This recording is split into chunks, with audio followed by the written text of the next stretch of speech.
Let's talk about the first signs that your Amazon business might be failing. Low sales, low review counts, high advertising costs, negative reviews on your listings, or the feeling that the Amazon search algorithm just isn't treating you right. If any of these sound like you, let us know down in the comments.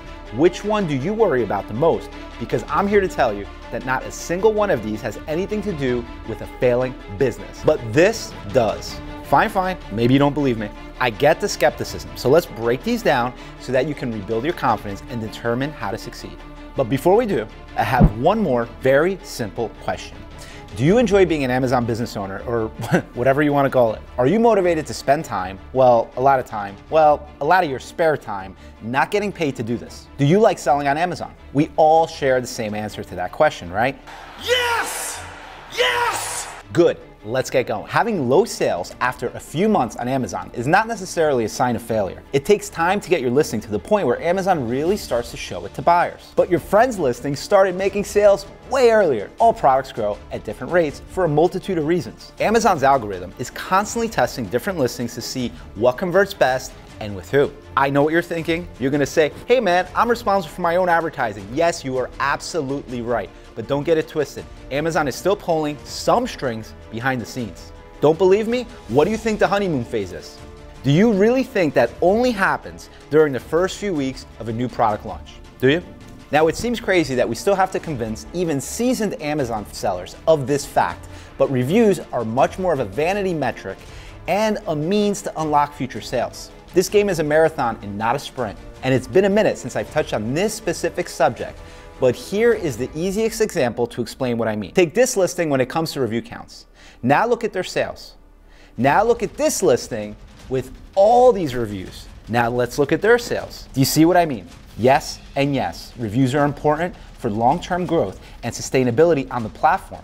They act as a moat for your business. But this should be a clear reason why you shouldn't be absolutely obsessed with reviews. Well, unless you have less than 4 stars on the product, then you need to obsess, like seriously obsess, because this can absolutely bring your sales to a screeching halt. But that's a topic for the end of the video. Stick around to hear more about that. Now, of course, neither of these listings can be described as a failure, but the review counts on these listings bear little relation to the sales. Now, there's something else that's happening here, which is actually the reason for this, but we'll get into this in a bit. Hang tight. The overall traffic and the percentage of people who actually click through to your listing are a more accurate reflection of your listing success. I know there's tools out there that actually give you a listing score, but realistically, the metrics from Seller Central are more important, and they can be done by simply calculating to determine the traffic and click-through rate. Don't believe me? You ever notice when your product gets more than 2 sales a day, before midday, before lunchtime, you tend to have a better overall day, right? Don't be naive here, guys. Your daily performance is based on your click-through rate, based on the traffic your listing is actually getting, paid or not. That's right, ads or not. I'll say that again, paid traffic or not paid traffic will determine how much additional juice Amazon's algorithm is going to give to your listing. Don't believe me? I've said this for years, and I'm sure it's gone over most of your heads, so I'll say it again.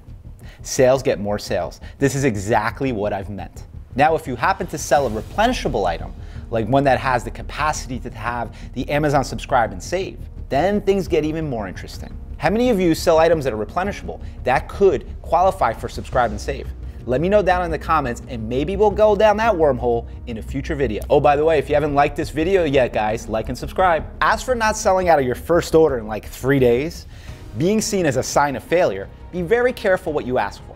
In actual fact, selling out of your product too quickly can actually hurt your product's long-term success. By not going through the normal ranking process and selling an item consistently shows Amazon that your listing isn't a dependable listing. You can't keep your items in stock, so why should Amazon promote your listing more than your competitors? Amazon wants to make money with you. And Amazon has a very long-term mindset when it comes to making money. You want to make money slowly and consistently. Yes, you want to sell $1 gajillion in sales eventually, but if you can't keep up with the volume and you spend 1/3 of the year out of stock, why would Amazon care about your listing? You want to make slow, consistent sales and build your way up to those gajillions.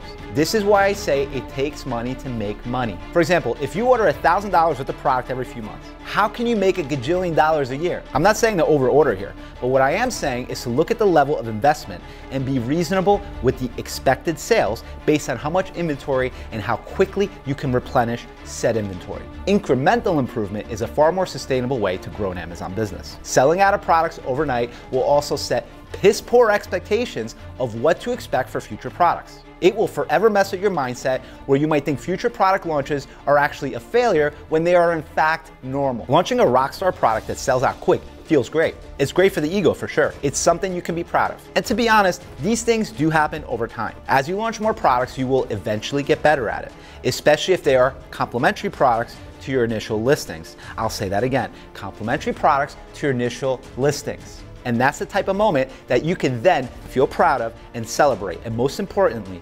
capitalize because it was likely achieved through consistency and can be replicated. Over the course of the last couple years, Skunk Labs has launched hundreds and optimized thousands of listings every single year.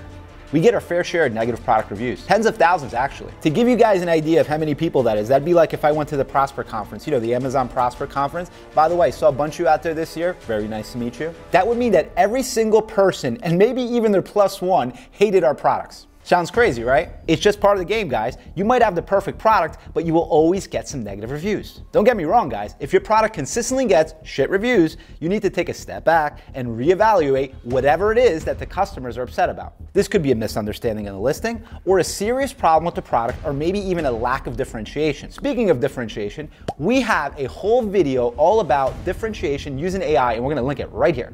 In truth though, I don't mind the negative reviews because negative reviews means our products are in fact selling and are causing some kind of an emotional response from the buyers. Some products tend to have a higher risk for negative reviews because those products are more emotional products. While that can be a complete pain in the ass, those products also have high click-through rates and overall conversions. Take and do what you want with that information.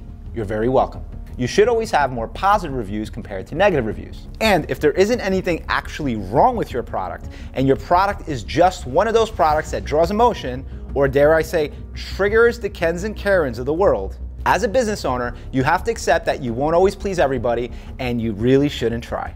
In fact, it can be a good thing to have haters and non-believers. We see this on YouTube all the time. We have one person that likes to dislike our videos within the first 30 seconds of publishing. You know who you are, and here's your opportunity, go for it. By the way, if you made it this far, you've actually helped with our view duration number right here. When it comes to building your brand on Amazon, you have to know what you are and what you're not. Think Apple. You definitely know what they are and are not as a company, and they make no apologies for this. This can even apply to sports teams. They will always have non-believers, haters, and trolls, and there are always diehard fans. This hasn't stopped Travis Kelce from dating Taylor Swift, so haters gonna hate. Keep hating on my boy Travis Kelce because he gets that. Now, as far as the algorithm having a vendetta against your small business because it's too small or Amazon doesn't care, is a complete total myth. We have more data than your typical Amazon seller, and I can assure you that Amazon does not choose winners and losers. They may boost things from time to time to see how the end customer reacts. Yes, I'm going there again. But it has nothing to do with the amount of reviews you have, how long you've been in business, and who you're friends with. Instead, this listing was able to overtake this listing for one simple reason.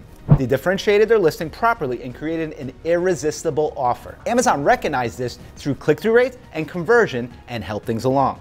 Then when the listing sold and had less than 4% of products returned and the negative reviews weren't too bad, Amazon naturally helped things along. Because as I've always said, sales make more sales.